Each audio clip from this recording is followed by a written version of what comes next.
Good morning students. प्यारे बच्चों, पिछली क्लास में हमने कोनिक सेक्शन अर्थात शंकु परिच्छेद शुरू किया था और जिसमें आपको वृत्त के बारे में बताया गया था। उसके आधार पर हमने क्वेश्चन नंबर 1 से लेके क्वेश्चन नंबर 5 तक आपको बताए थे और उन क्वेश्चनों में आपको केंद्र दिया हुआ था और त्रिज्या दी हुई थी और आपको वृत्त का समीकरण बनाना होता था। और किस तरह बनाए थे उसके आधार पर एक दो क्वेश्चन हमने कर लिए थे, है ना। तो आज हम आगे पढ़ते हैं क्वेश्चन नंबर 6 से और क्वेश्चन नंबर 9 तक। आपको अब वृत्त का समीकरण दिया हुआ होगा, अभी आपको केंद्र और त्रिज्या ज्ञात करने होंगे। 1 से लेके 5 तक वृत्त का केंद्र आपको दिया हुआ था, त्रिज्या आपको दी हुई थी, आपको वृत्त का समीकरण ज्ञात करना था। अभी 6 से लेके 9 तक वृत्त का समीकरण आपको दिया होगा, अभी आपको वृत्त का केंद्र और वृत्त की त्रिज्या ज्ञात करनी होगी। कैसे करेंगे जरा सीखते हैं। तो क्वेश्चन नंबर 6 करते हैं और क्वेश्चन नंबर 6 ये दिया है कि x प्लस 5 का whole square plus y minus 3 का होल स्क्वायर बराबर 36 और ये कहा है वृत्त का केंद्र और त्रिज्या ज्ञात कीजिए। तो इसे इस तरह से लिख सकते हैं समीकरण को हम x प्लस 5 का whole square plus y minus 3 का होल स्क्वायर बराबर 6 का होल स्क्वायर। 36 को हम लिख सकते हैं ना 6 का स्क्वायर।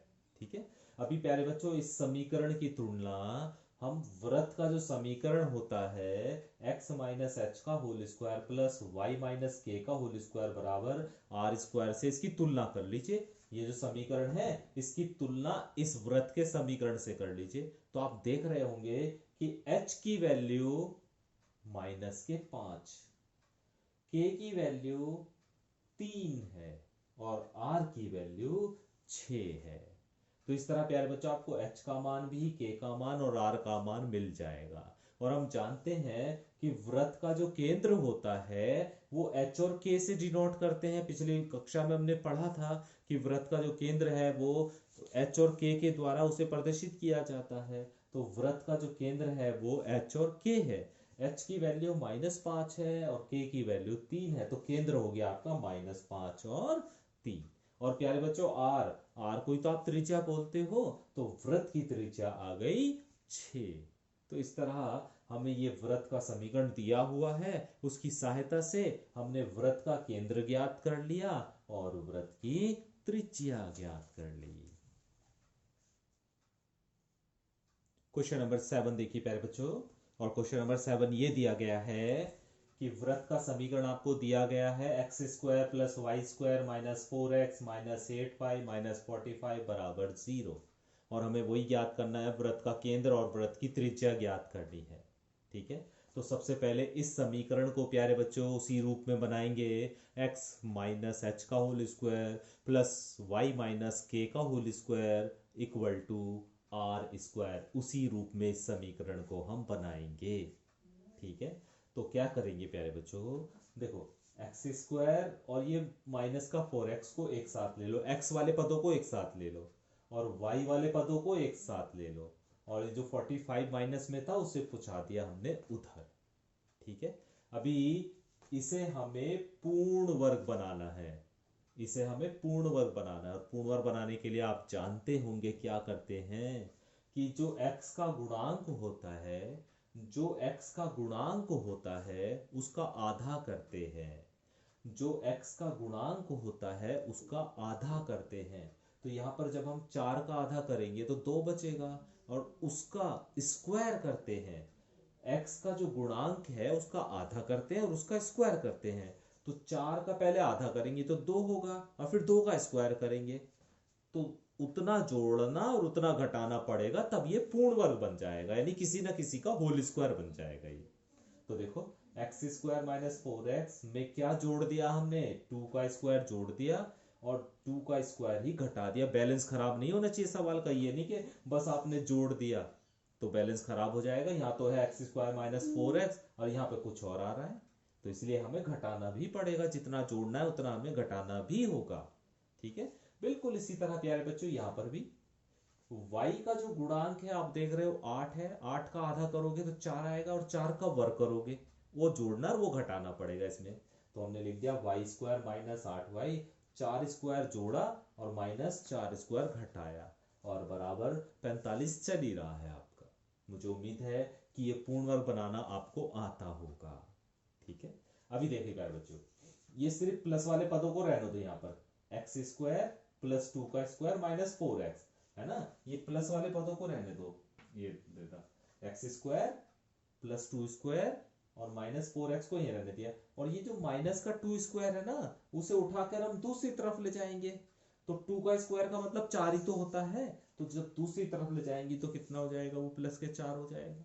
इसी तरह इसमें से भी वाई स्क्वायर प्लस का 4 स्क्वायर माइनस 8y को यहीं रहने दिया, और ये जो माइनस का 4 स्क्वायर है ना, इसे उठा के दूसरी तरफ ले जाएंगे, और जब इसे 4 स्क्वायर को दूसरी तरफ ले जाएंगे तो ये माइनस का उधर जाके प्लस हो जाएगा, और 4 का स्क्वायर 16 होता है।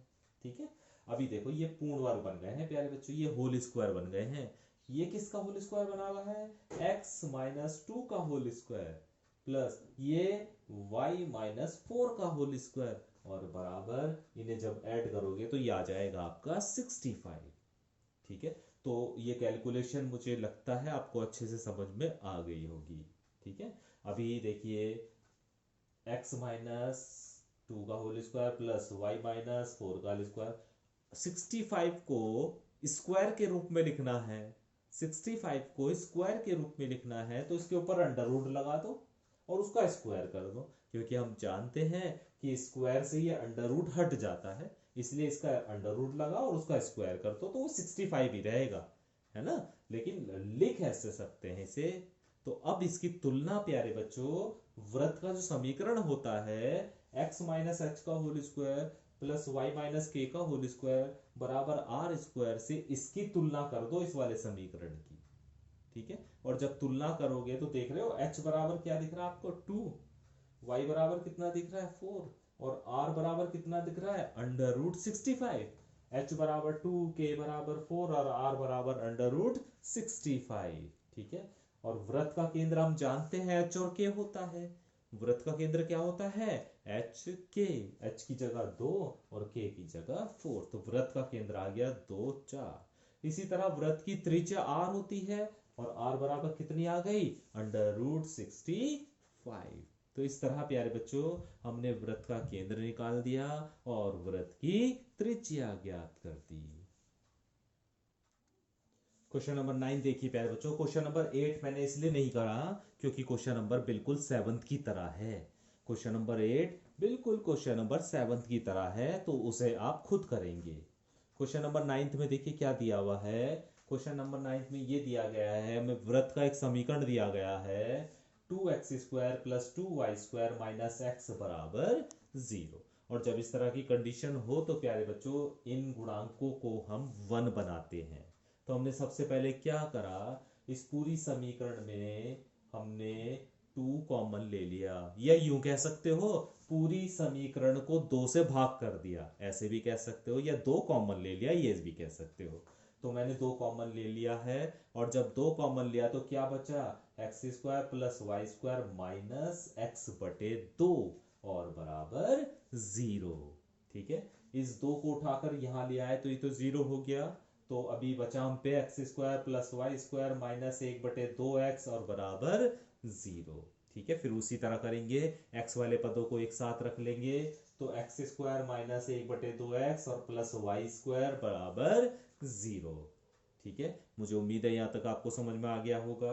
अभी क्या करना है, फिर पूर्ण वर्ग बनाना है, और पूर्ण वर्ग बनाने के लिए क्या करते हैं प्यारे बच्चों, कुछ जोड़ते हैं और कुछ घटाते हैं। क्या जोड़ते हैं और क्या घटाते हैं, x का जो गुणांक होता है जो कि 1/2 है उसका आधा करते हैं, x का जो गुणांक होता है उसका आधा करते हैं। तो यहाँ पर x का गुणांक 1/2 है, और जब प्यारे बच्चों 1/2 का आधा करोगे तो वो 1/4 हो जाएगा। तो इसका मतलब क्या है, 1/4 का स्क्वायर जोड़ना है और 1/4 का स्क्वायर घटाना है। तो हमने लिख दिया x square minus 1/2x plus 1/4 का स्क्वायर जोड़ दिया और 1/4 का स्क्वायर घटा दिया, और प्लस वाई स्क्वायर बराबर 0। ठीक है, अभी यहां से लेके यहां तक ये होल स्क्वायर बन जाएगा, पूर्ण वर्ग बन जाएगा। किसका बन जाएगा? x माइनस 1/4 का स्क्वायर। और जब इसे आप खोलोगे तो यही आ जाएगा, है ना। तो x माइनस 1/4 का स्क्वायर प्लस वाई स्क्वायर, और ये जो माइनस का 1/4 का स्क्वायर है ना, इसे यहां से उठा के इधर ले आए तो प्लस का 1/4 का स्क्वायर हो जाएगा। ठीक है, अभी x माइनस 1/4 का स्क्वायर प्लस, इसे भी थोड़ा सा चेंज कर लीजिए। y के स्क्वायर को हम y माइनस 0 का स्क्वायर लिख सकते हैं, नहीं लिख सकते? y स्क्वायर को हम y माइनस 0 का स्क्वायर लिख सकते हैं, और बराबर 1/4 का स्क्वायर।